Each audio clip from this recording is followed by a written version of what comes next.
Should probably unmute at some point.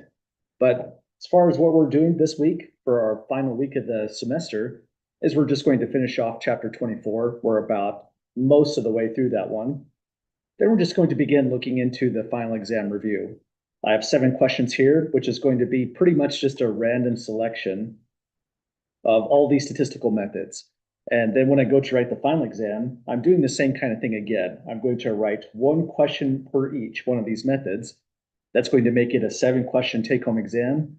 There'll be a complete analysis for each one of them.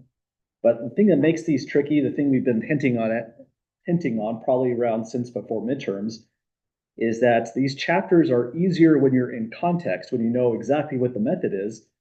But when things are all scrambled, it's not always easy to tell once you're just handed a random set of data, what is the statistical method? So that's the main we're going to be working on in our review down here. Pretty much what I've done for both the final exam and for the review is I took every one of these methods and I completely randomized them. No cherry picking. I just hit the randomization once, and however it lands, I just stick with it. So that's what I did with the final exam review here. The same has been done with the final exam. And our job is just to untangle what's going on in each one of those problems in the review. Same for the final exam. So if you see how we do this with our review, it'll give you a good idea of how to approach the real final exam. Aside from that, that's pretty much all we're doing. Finalizing chapter 24 shouldn't take too much of our time today. Then we're spending the rest of the time this week in the final exam. Last 15 minutes of Wednesday's class will unlock the final exam, and it'll be considered officially assigned. I'll take questions, make some comments, and then we might end class a couple minutes early that day. But any questions or the comments at the moment?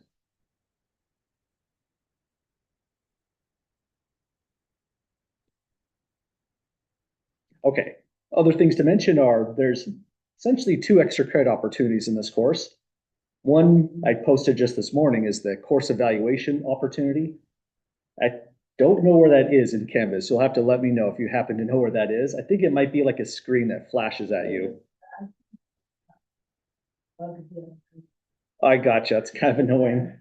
Yeah, so they make it annoying, I guess, on purpose. That's strange. But the way this extra credit opportunity works is once you complete your course evaluation, just send me a short message in Canvas or an email message. Say you've completed the evaluation. I'll mark you down for that. And at the end of the semester, there's a guarantee of 2 lowest homework assignments from the syllabus, and I'll drop an extra one for a total of 3 lowest homework assignments. So if you had a couple mistakes here or there, that shouldn't really affect you too much after dropping the lowest 3. The other one is not exactly an extra credit opportunity, but more just an opportunity to get caught up. If you're behind on any sections, I'll still take them for full credit. Then scrolling down a little bit further, the final exam is really here, but at the moment it's empty. Again, in the last 15 minutes of the class, it'll be unlocked. We'll see all the problems and we'll be ready to get started. So let's go back to chapter 24, unless there's any last final questions or comments.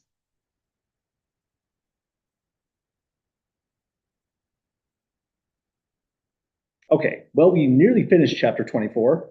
We did one problem where we worked it out just by hand, how to do the ANOVA procedure, following the formulas. The purpose of those kind of problems is if you want to do something by hand, you can do that. You'd have to calculate the summary statistics, run through the procedure. But it was also to try to understand what do we even mean in the first place when we say analysis of variance. We're taking the variation amongst the sample means themselves, a small set of observations, and comparing that as a ratio against the pooled variance amongst all the various groups. Once we do that, we get an F-test statistic. If it's large, our p-value will be small and we'll reject the null hypothesis. So our refresher on this problem, let's maybe go to the top just to remind ourselves what the data are about. We were looking into a study that had, let's pull this up as well, absolutely one quantitative variable. It's the REM sleep time measured in minutes. And then we had a categorical variable, the treatment in this experimental design, which was the ethanol concentration they gave these mice. Then they saw how long they slept, measured their REM sleep time specifically. So the zeros are saying this is the control group. They didn't receive any ethanol. 1 gram per kilogram was 1 gram of pure ethanol per kilogram of the mice's body weight, and so on. We had Altogether, 4 different treatments, which means we're in this landscape. On the very bottom, 1 quantitative variable together with 1 categorical variable with specifically 3 or more outcomes. So we analyze it with the analysis of variance procedure. First, we stated the practical question. Beyond that, it's kind of the same sort of nuts and bolts that we've been seeing all along. We define all the parameters, mu0 through mu4 is the mean REM sleep time for the corresponding treatments, 0 grams per kilogram to 4 grams per kilogram ethanol concentration. We said respectively here, so we built a correspondence. We didn't need to write out 4 sentences. And just like our chi-squared procedure, say the goodness of fit, we have that all the means are exactly equal. And we're testing for some difference amongst any pair of means. Potentially they're all different, or maybe a select pair are different. Any violation in the equations here is going to give us evidence that the alternative hypothesis is true. So this is our overall test for any difference whatsoever. In order to assess this, we had to check the conditions. First condition was we had to have a random sample, but we did. This was a simple random sample. We had 4 different populations that are independent, since there was 4 independent treatments altogether. The next thing we had to take a look into was a bit trickier. There can't be any outliers in our data, and the distributions have to be roughly symmetric. Symmetry we couldn't address too well through the box plots. These are so small per group, just 5 individuals. This isn't a true box plot in the sense that it used the minimum amount of data possible to actually just draw every one of those line segments. But we were able to see that there was no outliers amongst the individual groups. And I feel like this statement I put here, we can make that a little bit more precise. So let me walk this back. I was thinking of condition 3. The largest sample standard deviation is no more than twice as large as the smallest standard deviation. The reason that's a condition there is ANOVA is going along with the assumption that the variances are the same amongst all the groups. And that looks about right if you're going by interquartile range. The width of these boxes is the length of the central 50% of observations, IQR, and they're all about the same. But if you really want to address this better, let's attack this by computing the standard deviations. So I want to walk back this statement to make it a little bit more precise and also compute the standard deviations. Just in case one of these box plots is a little bit wider, that's something to definitely check out.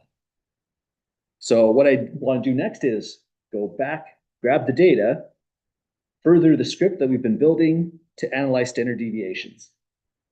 Any questions or comments so far with the refresh on the problem?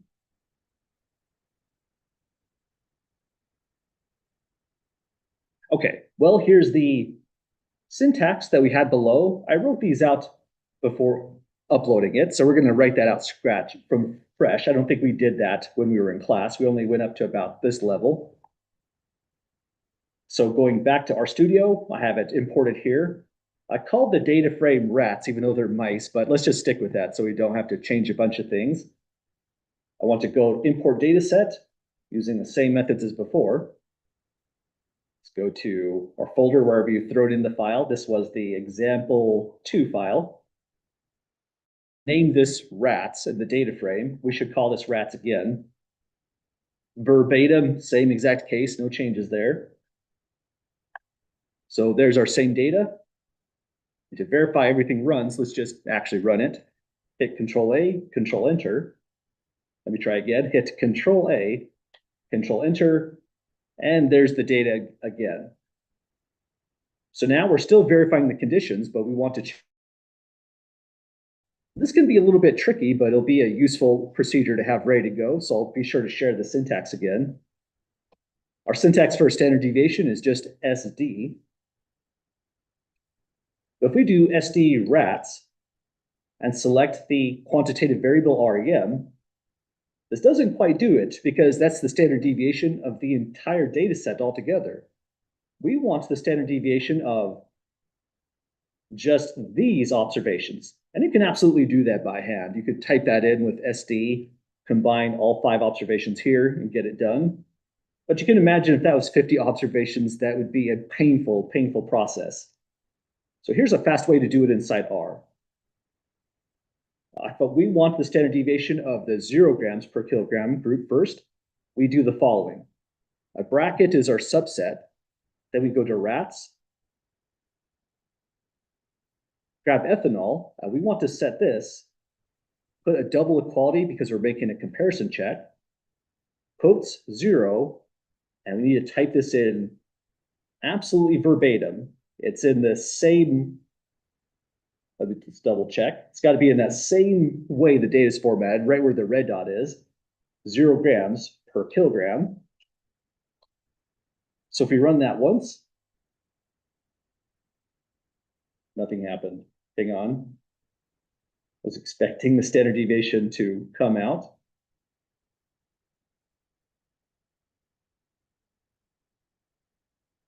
Let me try again, run it again. It says unexpected symbol in condition checking. Hang on, I got some kind of problem here. Let me see what I've got going wrong. I want to do rats REM, rats ethanol. Oh, and it must have been close the final parenthesis. I had a delimiter mismatch. Let's run this again. And that's the first standard deviation. So we have to do this 3 more times, but it's not so bad because if we look into our data, we're just changing these numbers to 1 gram per kilogram, 2, and 4. So if you take this entire line just as is, once you get it to run once, copy it 1, 2, 3 more times, go to the categorical variable, switch the category to 1, 2, and 4. Then finally, this will give us all of our standard deviations. So again, it's kind of a nice trick. It saves you a lot of time. Here's all the standard deviations all in one line. Let me put a temporary screenshot and let's copy them in. So what I would say for this stage is the standard deviations are, let's use that shorthand, STDEF for standard deviations, are their sample standard deviations. So we'll use lowercase s to indicate a statistic. S1 is 10.18. S2, 9.34. S3 is 9.46. And S4 is 9.56. So there's all 4 standard deviations in a nice line there. And condition 3 for ANOVA is the largest sample standard deviation, which one is that? Here it is, 10.18, is no more than twice as large as the smallest sample standard deviation. Here's the largest, the minimum is, let me see, 9.34. And yeah, absolutely, if you double the smallest, that's in the 18.68 range. The largest one is not more than twice 18.68. That was bad arithmetic there. So we have some really good evidence that it's a safe assumption that the standard deviations are equal. Or said differently, since the largest standard deviation is not more than twice the smallest, the conditions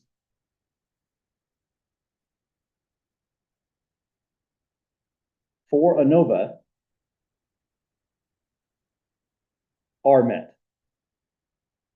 If that condition wasn't met, then we have a big problem. The sample size we mentioned before isn't going to help us if the sample size is larger. There's no robustness for large sample size like we have for the 1 sample mean procedure, and even the 2 sample mean procedure was a miraculous procedure because of its robustness conditions, making it so applicable. If one of these are skewed groups, if there's an outlier in a single group, or if the standard deviations violate condition 3 here, the whole procedure just falls on its face. We have to use non-parametric methods to analyze the data. And there's some standard ones that can be used. So it doesn't mean we give up, just means ANOVA cannot be used. But that's it for condition checking. All we have to do now is run the ANOVA procedure. Any last questions or thoughts, folks, with the check of the conditions.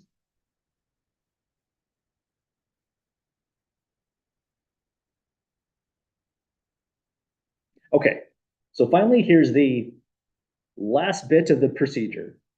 Here's the ANOVA syntax. We're going to borrow what we did in both chapters 21 and chapters 22, the chi-square methods, and first store the procedure. Write result, gets, in R it's AOV for analysis of variance. And the box plot is a great operation here because exactly the way you start off the box plot is exactly how you indicate the syntax in analysis of variance. Go rats, ethanol. This little tilde is now going to say, we're going to, oh, hang on, let's put it in the exact order. Rats, REM, we're going to analyze this quantitative variable according to the categorical variable ethanol. So make sure quantitative variable goes first. Rats, select ethanol, the various outcomes for the categorical variable. Once we have that result, to get your actual analysis of variance table that we expect, we type summary result. So that will do the job. So hit Control A, Control Enter, and there's our nice table.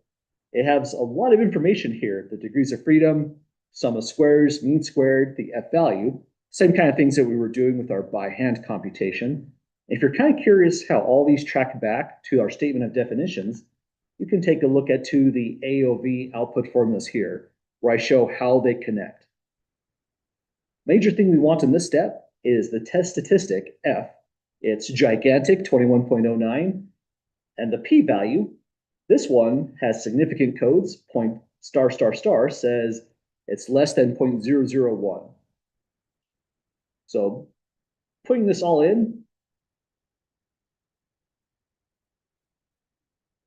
let's let this be our statement for the results.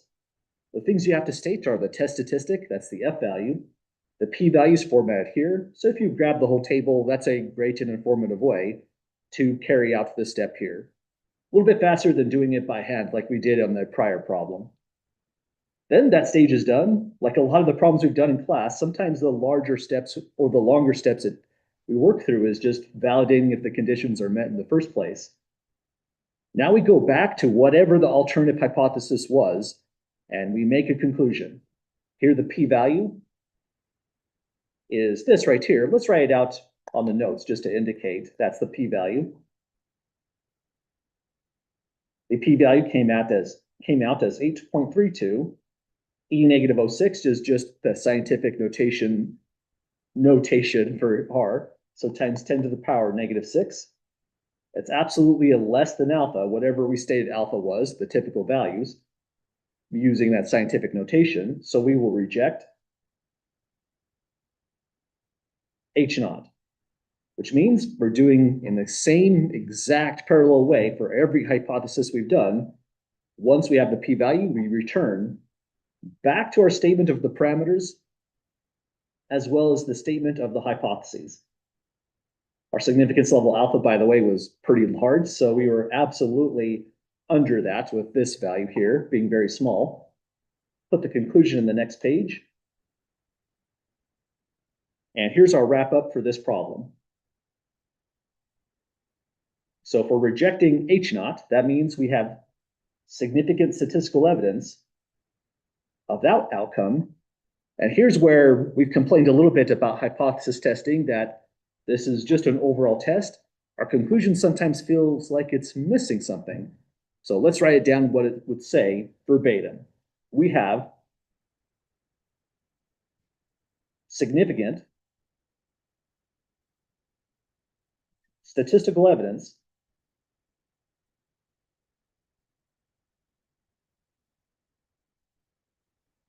that, then we come down here, reanalyze what this is saying. It's saying for some I not equal to j, the means are different. For some is a different, could be rephrased as saying for at least one pair. So we might use that in conclusion there.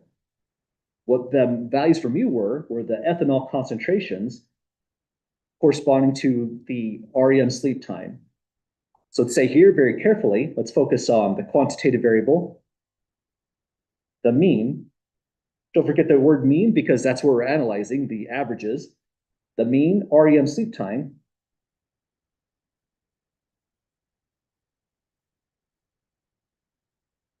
for mice.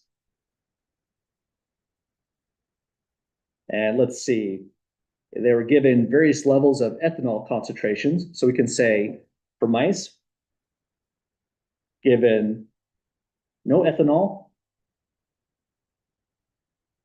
1 gram per kilogram, 2 grams per kilogram, or 4 grams per kilogram. We're saying that those means is different. Let me go back to this color. Is different when we say for some I not equal to j. In ordinary language, we would just say for at least.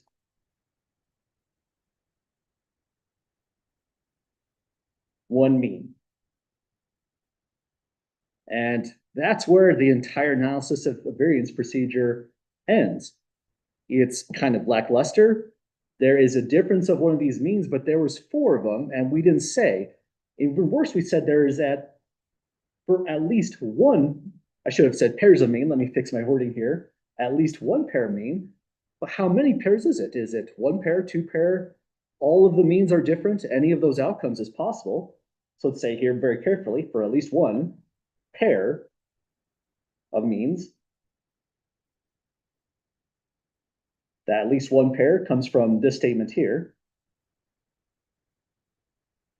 And that's the end of the analysis for the overall test.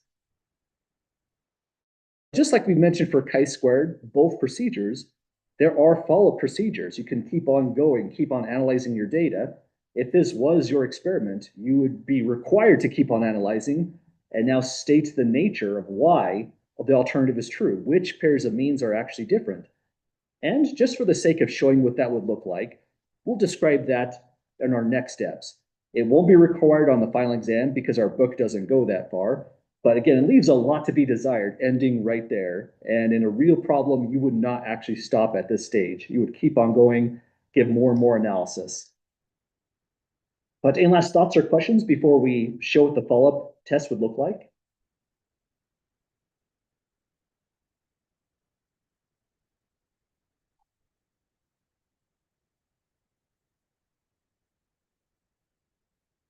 Okay, let's call this the overall test, conclusion.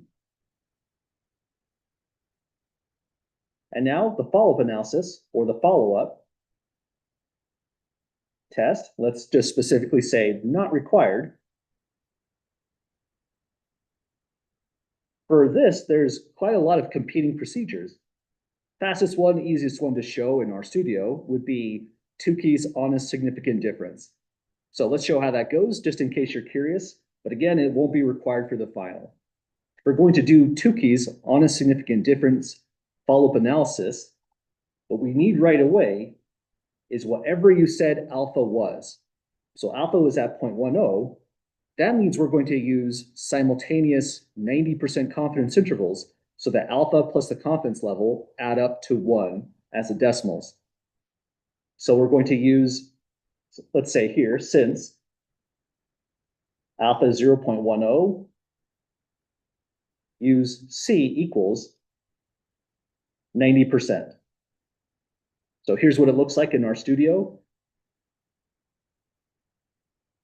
Let's call this the follow-up analysis, not required. This is sort of like looking at chi-squared components, but that analysis goes even further with computing confidence intervals.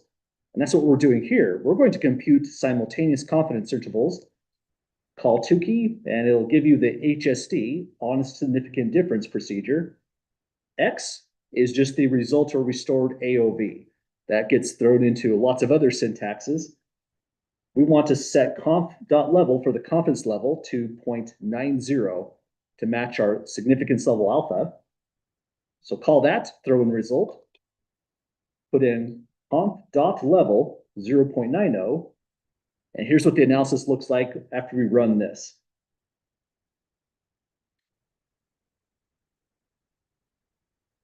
So this is the Tukey multiple comparisons of means. When it says 90% family-wise confidence level, it means every one of these confidence levels with a lower bound to an upper bound has simultaneously 90% confident.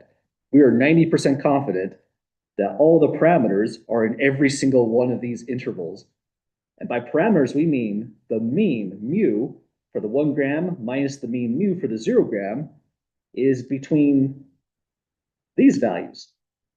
Notice they're both negative, and that means there's a significant difference between 0 grams and 1 grams in terms of the means. We're looking at the median bars where the red dot is. In fact, anything that's below 0.10, our confidence level, is considered statistically significant, a significant difference in those pairs of means. So for these data, it might be more informative to see which ones are not significant. P-value is going to be where you want to look. This one is above our alpha level, 0.10. And this is specifically for 2 grams compared against, if I can highlight that, that's kind of tricky. Let me just go this way. Too far. 2 grams to 1 gram. It turns out those two are too close from our data. We didn't have a large enough sample size to tell the difference between those. And so these are not significantly different. We couldn't detect any difference between those. Another pair of means that are not significantly different would be this one. This is the only other p-value larger than alpha. And this one's comparing 4 grams to 2 grams. So not a lot of difference between 4 and 2. There is difference between 0 and all the other means between 4 and 1 and 0 grams as a parameter mu. But 1 and 2, 2 and 4, those are not significantly different. So that's the kind of analysis you would do as a follow-up procedure after you found out you rejected the null hypothesis in an analysis of variance one-way procedure. So let's leave this here. If you decide you wanted to do this on the final exam, no harm done. It wouldn't be for extra credit, it'd be for your own curiosity. But again, it's not required whatsoever. But any last questions or thoughts, folks, with the conclusion with our analysis of variance procedure?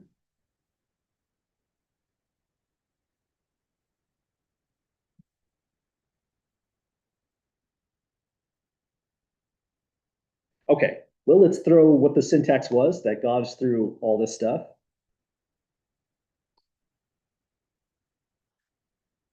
I'll just update this box here. Now it's got everything.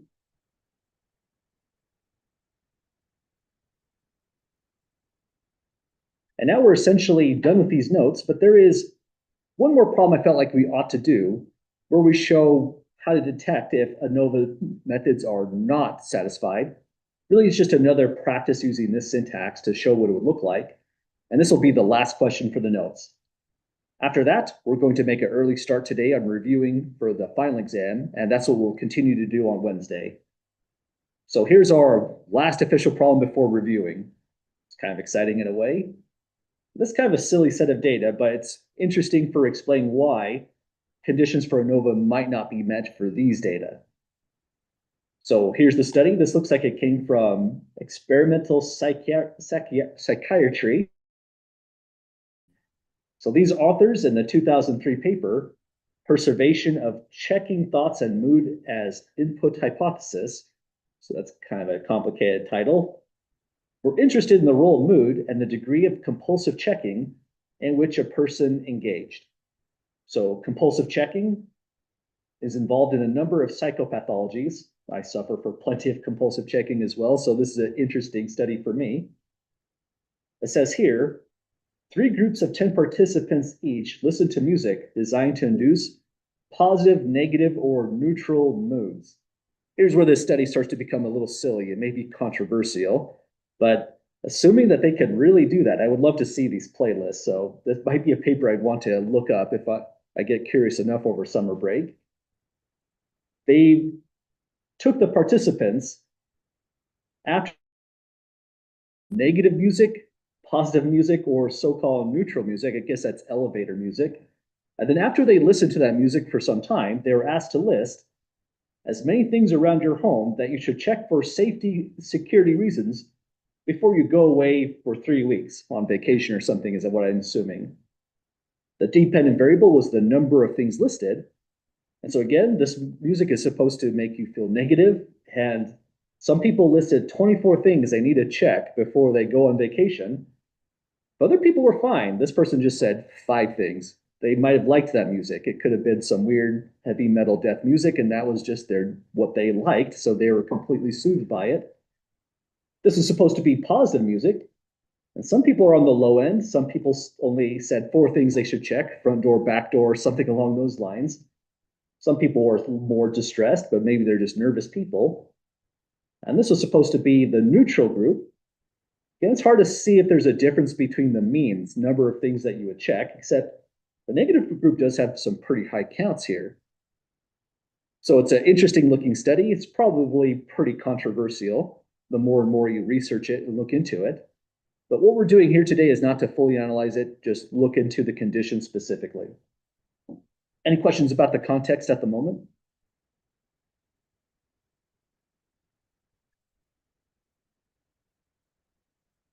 Okay, first thing we have to do is let's go into RStudio, wipe all this stuff out, start with a fresher environment.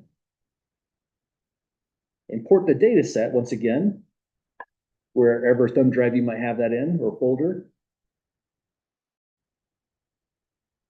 So this is the example 3 problem, same as the example 3 file you see here on the canvas. And let's give this a decent name instead of that gigantic name. How about, they're thinking about the number of things to check, so I'll just call this lists. That seems about right.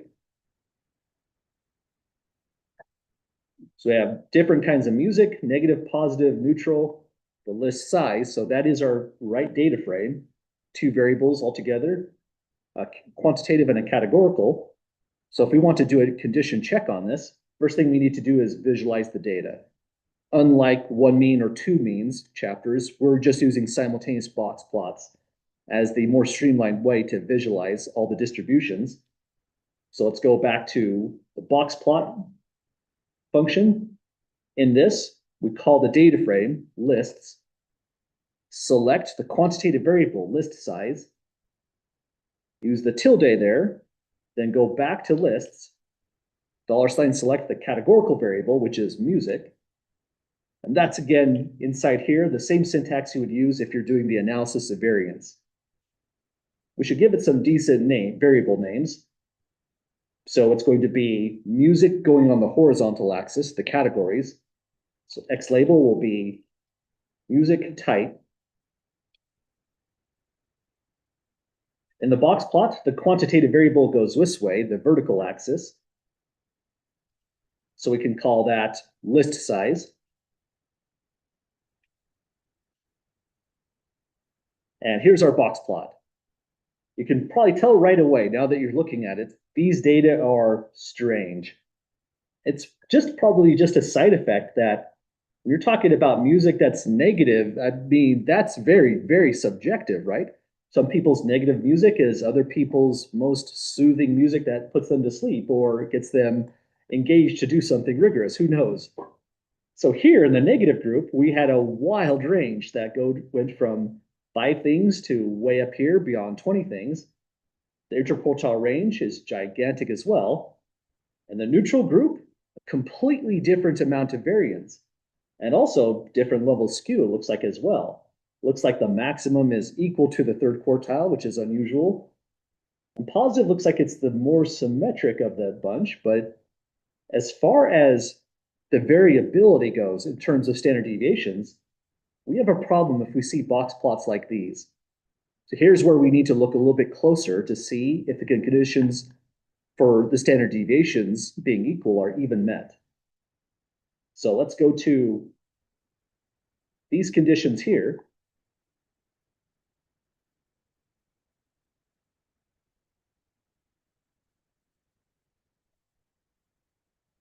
For our quick reference, let's grab these data.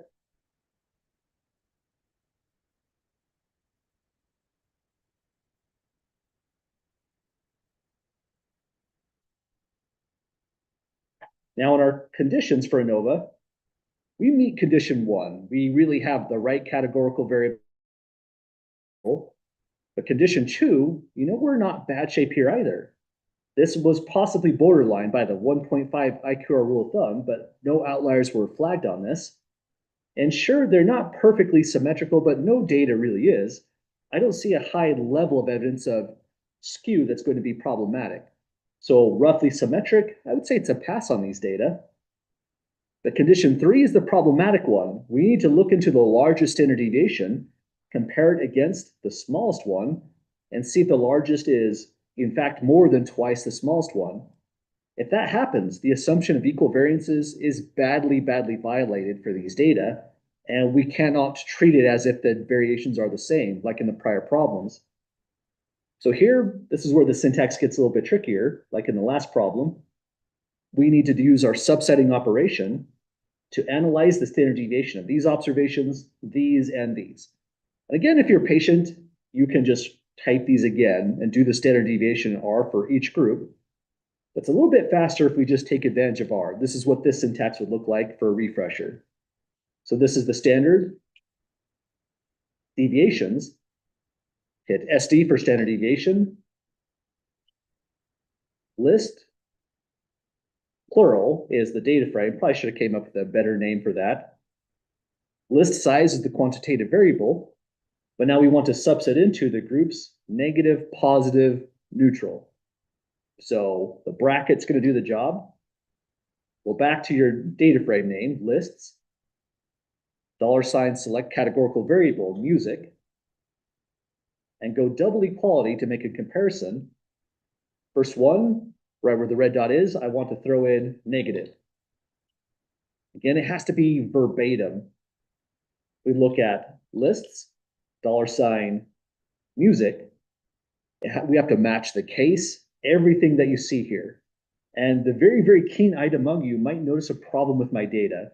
I didn't know this myself until I practiced this morning. As I'm having trouble with the positive group, I couldn't get it to work to get the standard deviation. And that's because I have a problem with my file. I'm going to make sure this doesn't happen on the real final exam, but there is one little extra bit of white space there, and that has to be verbatim too. The white space has to match. The quotes are just a little bit to the right. That throws off everything. So let's go negative. Run this again and change it to, I guess, neutral might be the good one to do next. Let's go in order, following the box plot order. Neutral.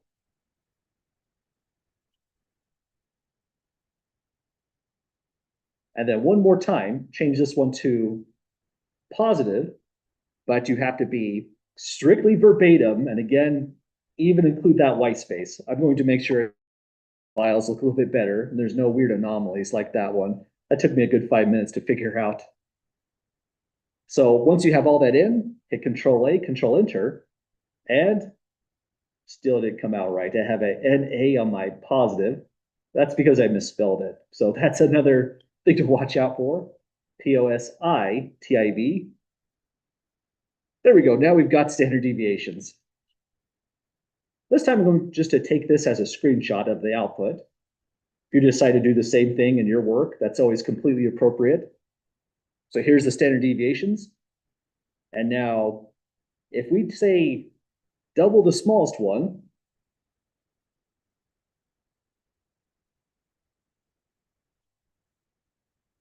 sorry, trying to find a good window size here. Let me put it about there. So the largest sample standard deviation, 6.02, is no more than twice as large as the smallest being 2.98. But if you double 2.98, you're not making it to 6. So just visually, we can make that conclusion. I don't think we need a calculator. It doesn't hurt to compute 2 times 2.98. But let's say it this way, since 2 times 2.98, that's twice the smallest standard deviation.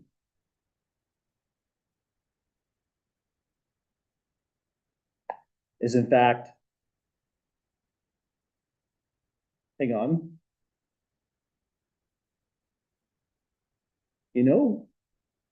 That's the wrong one. The smallest standard deviation is this one.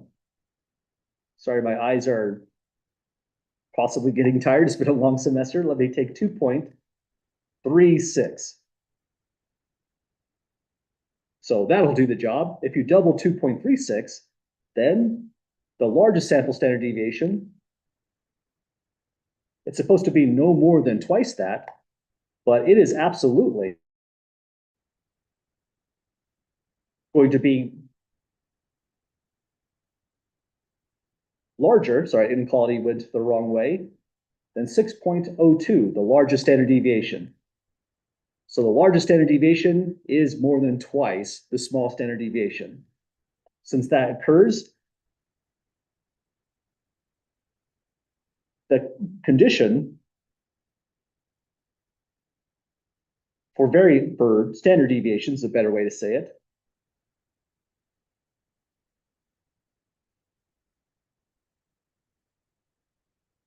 is not met.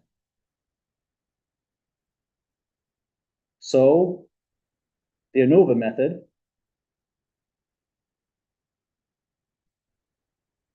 should not be used.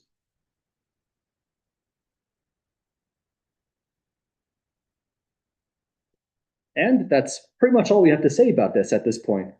There are other good methods for analyzing these data, but not ANOVA. ANOVA assumes equal variances. So if we go ahead and run it, we can get some strange conclusions that really didn't match what really is happening to the population in reality. Well, we did it, folks. That's the conclusion for the whole entire course. Congratulations on getting through all of it. Last thing we're going to do now is start reviewing for the final exam. But any last questions or thoughts before we close out this chapter?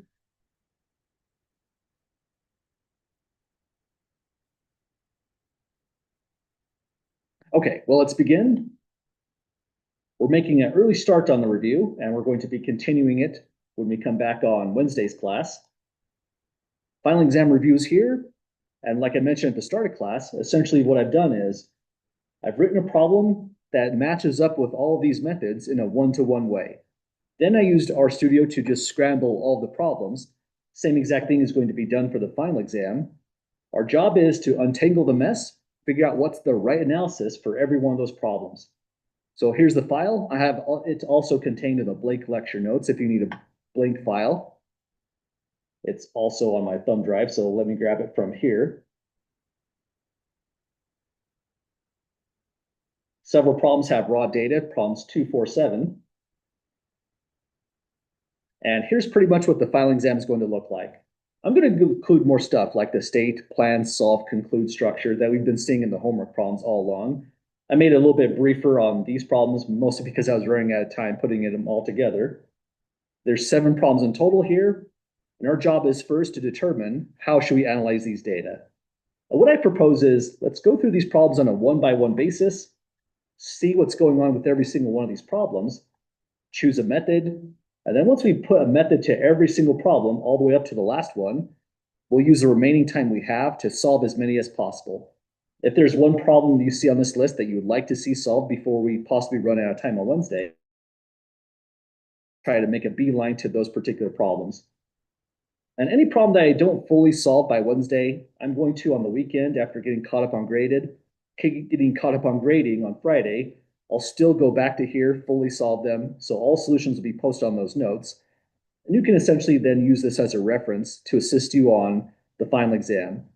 In fact, the entire Canvas page, if you scroll through here, this is all one gigantic reference now. The way to use this table here, choosing a statistical method, is find out what your variables are, scroll to the right place in Canvas to see what are the conditions, what are the methods, what are some similar problems. And so in that way, that's pretty much what the final exam is all about. You're doing some research to untangle what the problem's methods are, then finding out what all the conditions are for those problems and giving the complete analysis. Any questions?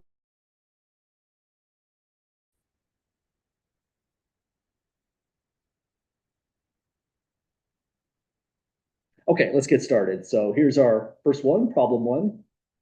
And this file, choosing a statistical method, I have above the final exam assignment. So it's right here in Canvas. Same file that's been kind of walking along with this as we've gone through the semester. Let me just plug it here for the moment. So this study says, the article, aspirin use and survival after diagnosis of colorectal cancer. This is becoming one of the most common cancers in USA for people under the age of 40, so becoming very relevant data out of nowhere.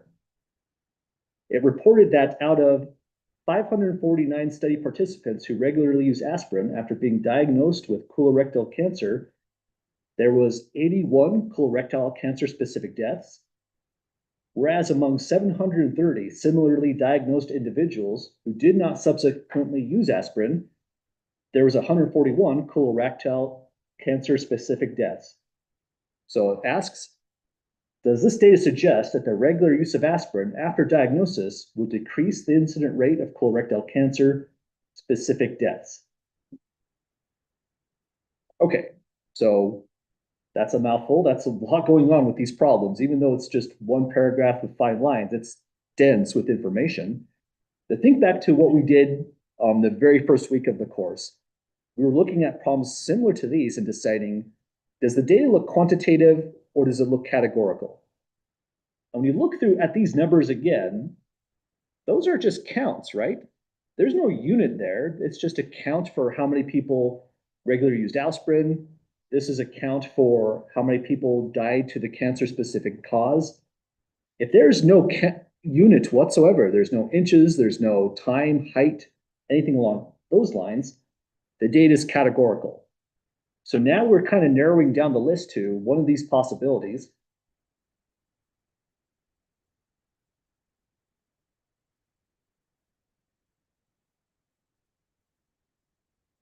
Pretty much going to be one of those procedures because there's no quantitative data here whatsoever.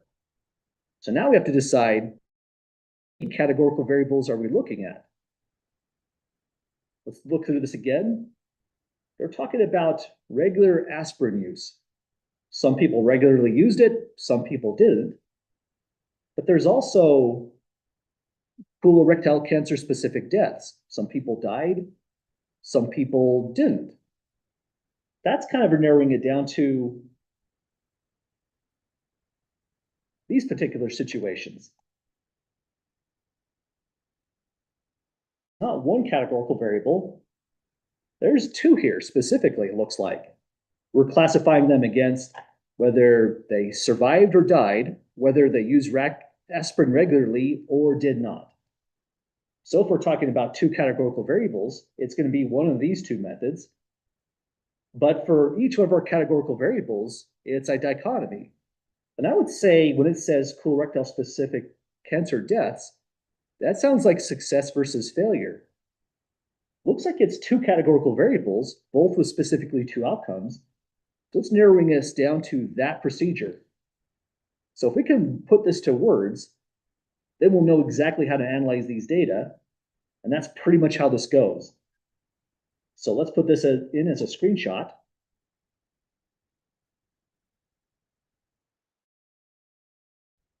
At this stage, we're just trying to convince ourselves if it really fits this situation. So let's reanalyze the variables. We have, let's see,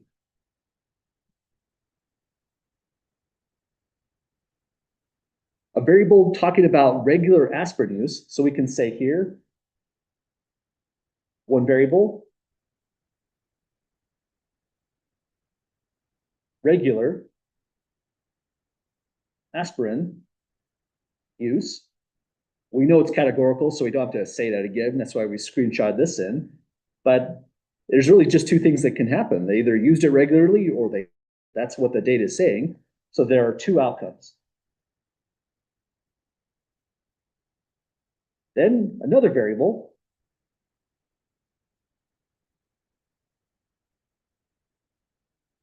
This one is about survival.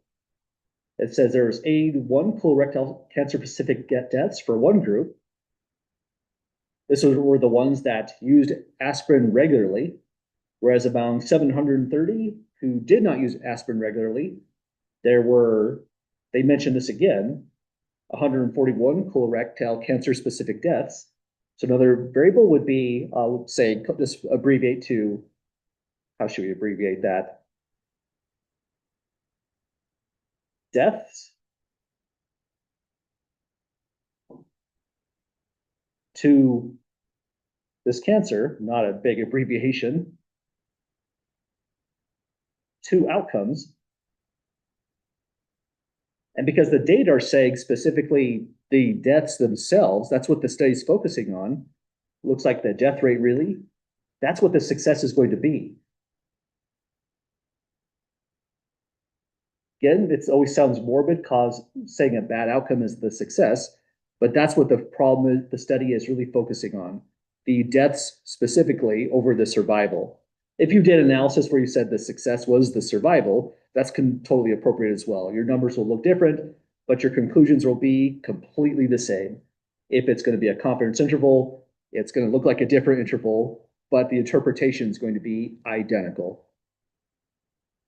Well, that's one down, 6 more to go. And the good news about this kind of process is there is 7 procedures, right? But really 6 degrees of freedom, because if you've nailed down 6, the 7th one is pigeonholed in. So with 1 down, we're going off to the next problem. Any questions at the moment?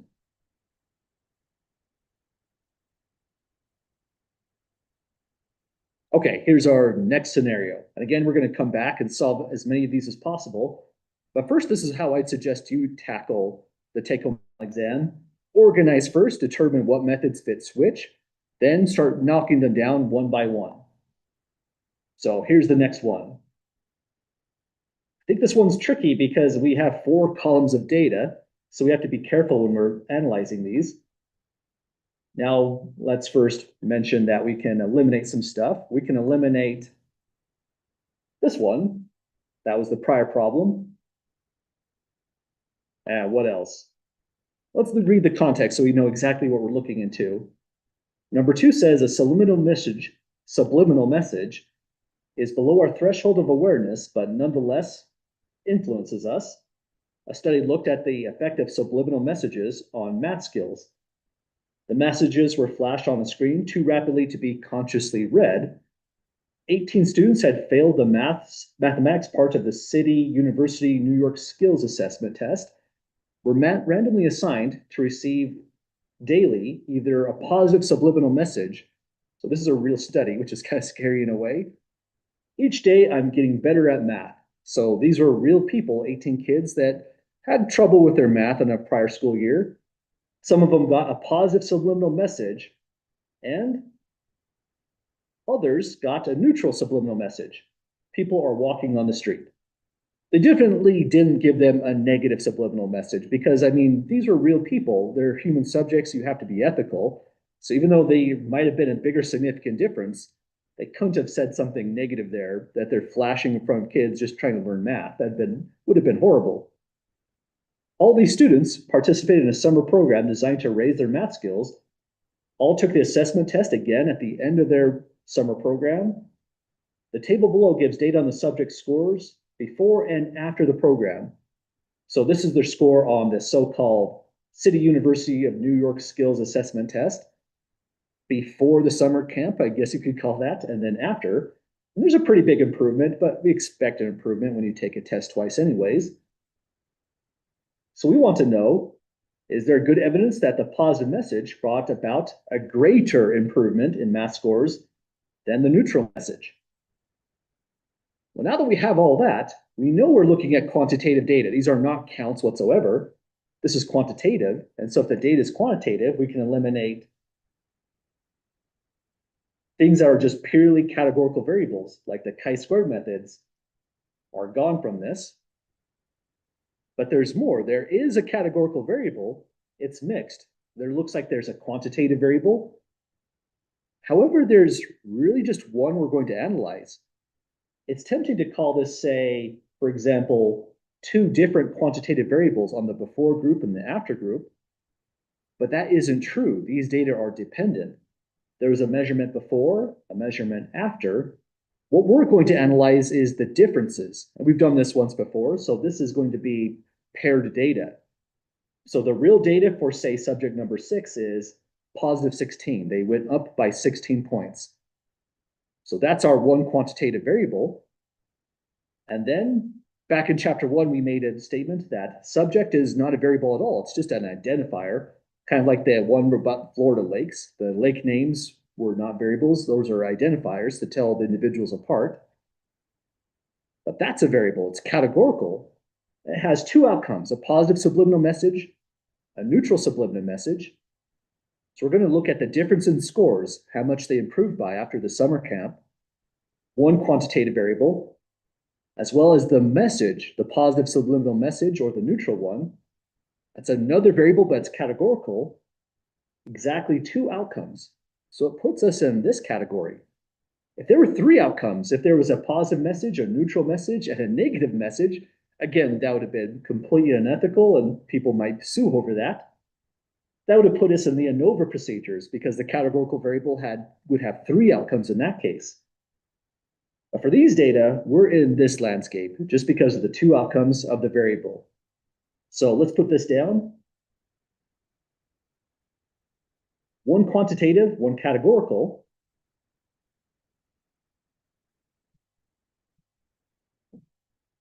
And maybe to streamline this, let's say it in this way. The quantitative variable is the difference in scores. Whenever you have paired data where, say, every individual, like individual 10 here, is used twice, it's not two independent samples at all. These are strictly dependent values. The score of 27 depended on the individual, and how well they were performing as their baseline math skills is influencing their skills when they are retested.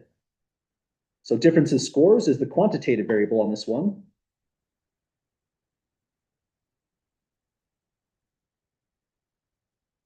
And the categorical variable is message. We see it has absolutely two outcomes. All 18 students were categorized as to whether they had the positive subliminal message, every day I'm getting better at math, or the neutral one, people are walking on the street. Completely harmless as a message, I assume. So now we know how to analyze these data. We have to be careful as we analyze it in our studio. So I'll make sure, even if we don't solve this one in class, we probably will for going in order. I'll make sure nonetheless to share all the syntax on how we analyze every one of these problems. But any questions at all, folks, with the pre-analysis on this one?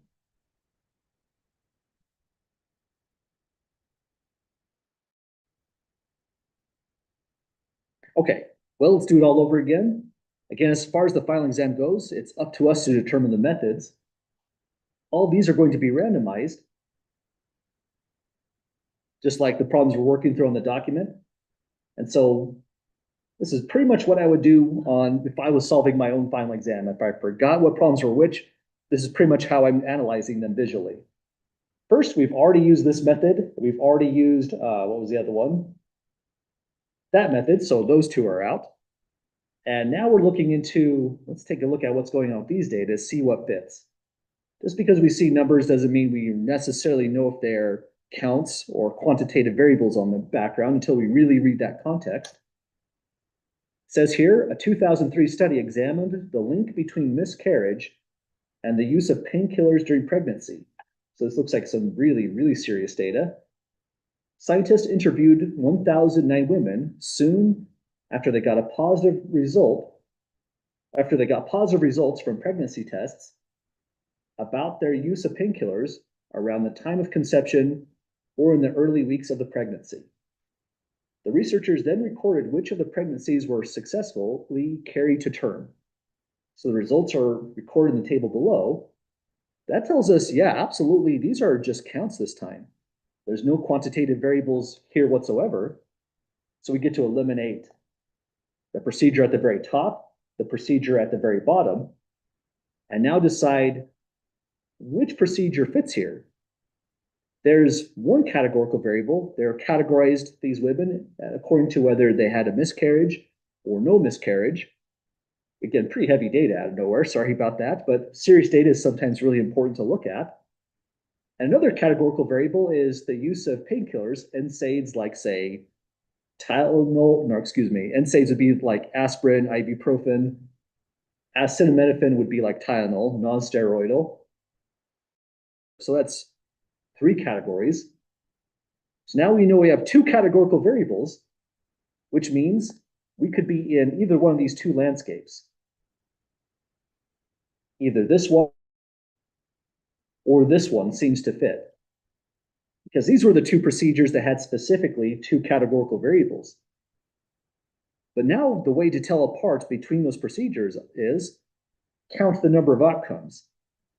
One outcome has two, or excuse me, one variable has two outcomes. So we see here across a row, but the other categorical variable had three outcomes, use of painkillers.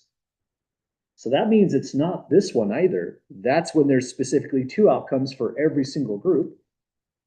So we eliminate this one on the list. And now we know it's going to be this one. Sometimes this is called the chi-square test for independence.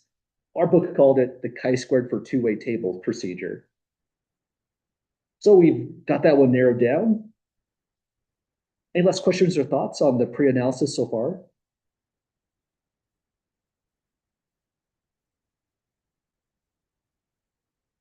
Okay, let's put this on the document. So two categorical variables, one of them, it says at least one, it could be both, has three outcomes or larger. So we are in this situation, chi-square test for two-way tables. And I think it's kind of explanatory here. There's a categorical variable going this way, but let's put some quick notes. Two outcomes. And let me say also categorical. And going this way, categorical. But this one has three outcomes. And that one hit with three outcomes puts us in this situation. Well, again, this looks like some exciting, very important data to analyze. But let's go on and take a look at the next one. This is the one that's going to involve words that are hard to pronounce for me. I did a little research just before I started class today because this unit was really complicated to analyze. So I figured out a little bit what's going on. This one looks like it's going into psychology. It says monoamine, let me know if I'm mispronouncing anything. Monoamine oxidase, MAO, is what I'm going to use for the abbreviator, is an enzyme that's thought to play a role in the regulation of behavior. To see whether different categories of schizophrenic have levels of MAO activity, researchers collected blood specimens for 42 patients, measured the MAO activity in the platelets. Categories tested were chronic undifferentiated with paranoid features, undifferentiated with paranoid features, and paranoid schizophrenic. So that's, again, another set of pretty serious heavy data that we're looking into, just like the last one. Next, we're told the results are provided in the document named problem number 4. We might as well take a look at problem number 4. Here it is.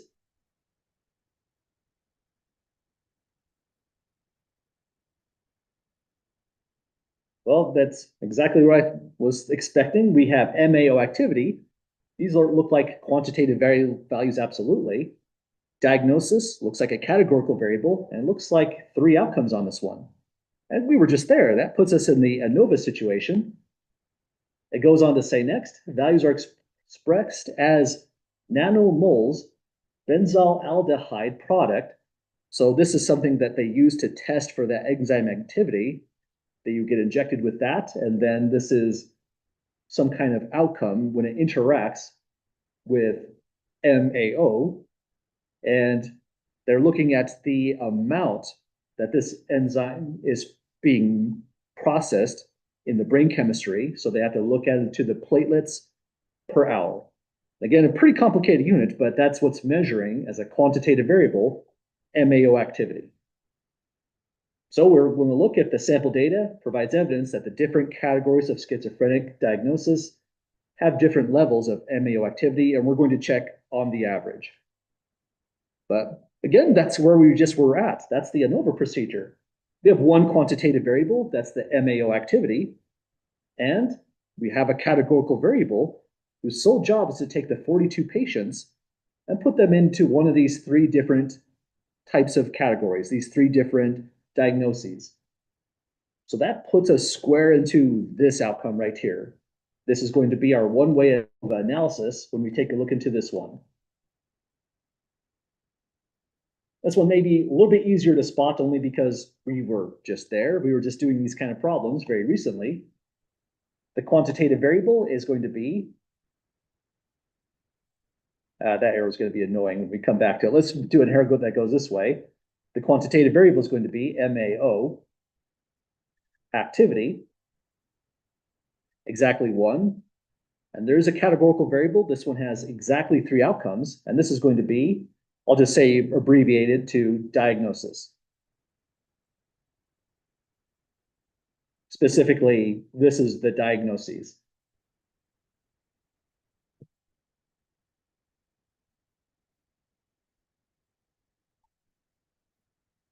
So that's a data that we can analyze as well. If we don't quite make it to this one, it'll absolutely be solved in full. But any last questions or thoughts, folks, on the pre-analysis for problem 4?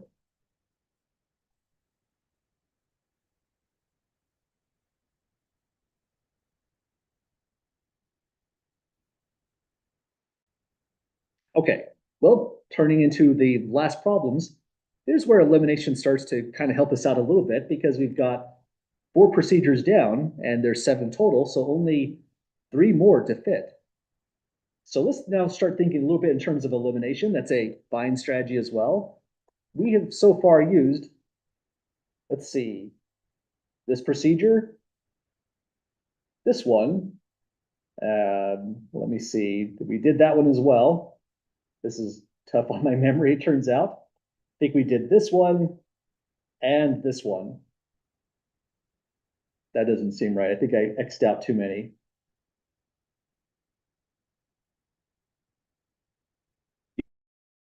This one yet. Okay, so these are the ones that we've gone through already. Oh, hang on, let me bring that back. There we go. Now here's what's going on in this study. Here, when it says frequency, this is pretty much telling us right away that these are counts. They are just the 7 days of the week. So this looks like categorical data, but again, let's read through the context to be absolutely sure what we're looking at.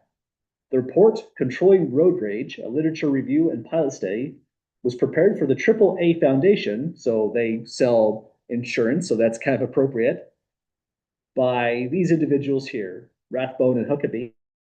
The authors discussed the results of a literature review and pilot study on how to prevent aggressive driving and road rage.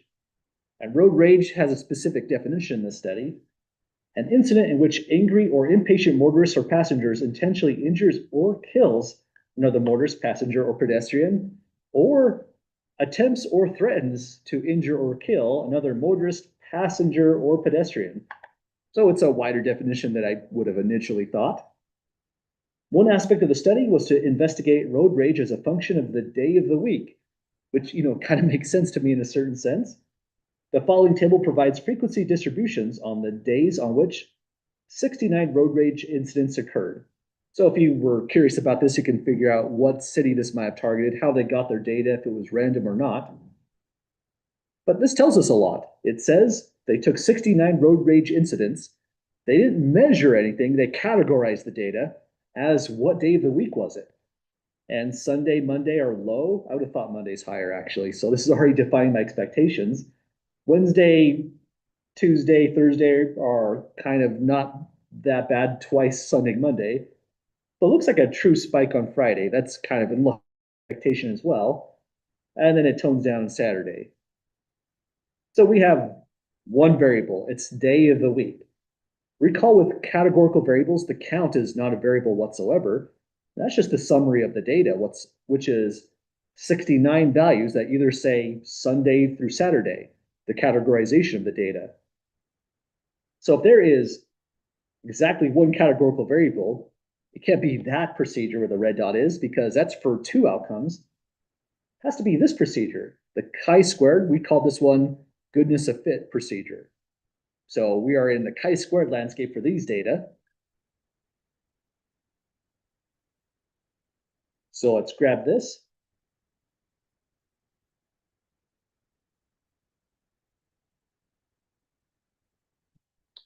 Drop it in. This is because, again, we have one categorical variable. It's day. And this has 7. outcomes. So it satisfies the required number of outcomes at the same time. This one looks like it'd be kind of fun to analyze, but we'll see what we get to on our next review on Wednesday. We have just two more to take a look into. Looks like we might have everything pre-analyzed by the time we come back Wednesday, but any questions or comments so far?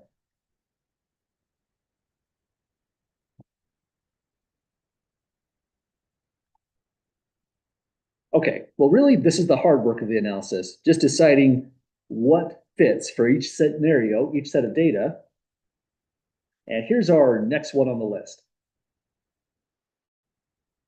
This is becoming an odd memory problem for me. So let me see if I can recall which ones we've taken. We've done this procedure. We've done two categorical with two outcomes. We just did the chi-squared. We have seen chi-squared independence, and we have seen ANOVA. So we're down to just two now. Let's look through this to see if it's one quantitative variable or one categorical variable, exactly two outcomes. This one says the Substance Abuse and Mental Health Services Administration conducts survey on drug use by type of drug and age group. Results are published in the National Household Survey on Drug Abuse. I guess that's a website you could Google. According to that publication, 13.6% of 18 to 25-year-olds were current users of marijuana or hashish in the year 2000, however you pronounce that. I'll just say marijuana for short. Now it goes on to say a recent poll of 1,283 randomly selected, again, 18 to 25-year-olds revealed 205 currently use marijuana, and we want to test for significance at the 5% significance level. Looks like a confidence interval on this one. But now that we've seen the data, notice that there's no quantitative variable here whatsoever. So immediately, the first procedure is out on this one. If we analyzed everything correctly, this one, categorical variable with two outcomes, let's put it on the document, see if it fits.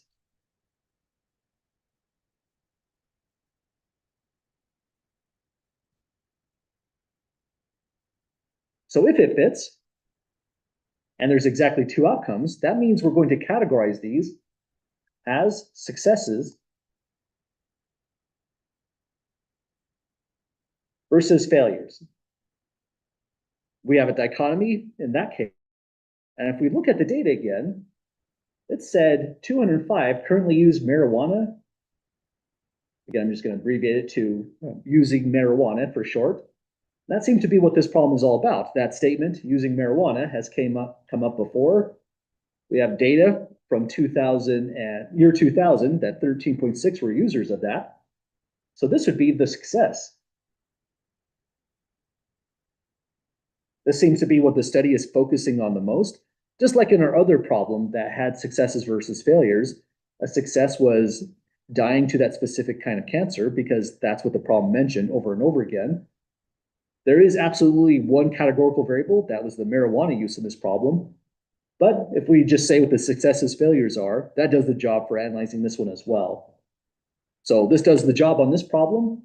And that means for problem number 7, the only thing that fits here, again, if we did all the analysis correct, is this one. This is the odd one out that we haven't selected until now. So let's check. Our data has to be quantitative and there should only be one variable. And this says, because we're short on time, let's speed run to this. A simple sample, random sample of 21 people with early onset of dementia gave the following age at diagnosis in years. Well, age at diagnosis is a quantitative measurement. So that is one quantitative variable. So that seems to fit the bill here. The variable is age at diagnosis. Nothing else going on. Again, another really serious problem. Dementia sounds like a terrible thing to have happen. And some people in this data set are 41 years old, which is extra scary in a certain sense. But now that we've got everything down, our job when we come back on Wednesday's class is analyze as many as possible. I'll go in order unless anyone wants to start off with a certain problem. So don't hesitate to call out, hey, Mike, can we do problem 5 first or something along those lines, or 4 next and so on. But any last questions or thoughts, folks, before we call it a day?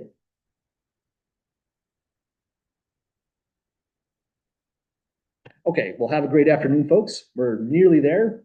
We'll be back to it Wednesday. Take care.